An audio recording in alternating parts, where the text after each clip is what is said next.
Hi, Scott. So, can you buy a house in the U.S. if you're not a U.S. citizen? Yes, you can. How? The biggest thing is that what we need to verify is the residency status, okay? And in terms of that, there's several different types, 12 to 15 maybe, types of visa statuses or visa classifications, and then they may or may not have what are called an EAD or an employment authorization document. So there's a lot of technical terms, a lot of the stuff that's we verify. It's not that difficult, but we get the information, figure out what loan programs they're eligible for, and go from there and figure out, hey, you're eligible for a normal conventional loan, an FHA loan, VA loan, whatever it might be, like a person who has lived here for a while. In tune with that, depending on the work history, depending how long they've actually worked in the United States, we may or may not need to verify work history out of the country, wherever they may have come here from, whatnot. But other than that, as long as we get the proper documentation, match it up with the eligible programs, it's business as usual, and they can buy a house. Absolutely, we do them all the time.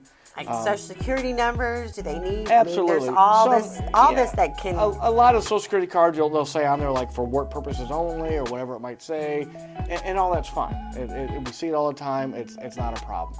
It's usually made a bigger deal than it is. A lot of the employees around here, a lot of companies expanding, hiring a lot of higher income, well-qualified individuals. They're just not a U.S. citizen yet, but they are eligible and qualified to buy a house, and we're here to help them. But we have seen probably, that's on the lending side. As far as you guys on the real estate side, showing houses, I know a lot of these guys I talk to, they're traveling a lot with their jobs. Maybe they haven't been here long. If they have a family, maybe the family hasn't even been in the United States yet. Right. They're buying a house together. How do you guys how does that happen? You show them a house, they see it online, how do you go about that? It's not easy. It's not easy. You know what? I do have a client right now that I show a lot of homes to. Facebook Live? I either FaceTime them or whatever is convenient for them to show them homes. But it's not easy. They're buying a home sight unseen, so that can definitely take some time and have a comfort level with who they're working with to make sure that they trust them in order to move forward on purchasing a home. I think what it needs, the people I've dealt with and knowing you, it's everybody needs to be on the same team.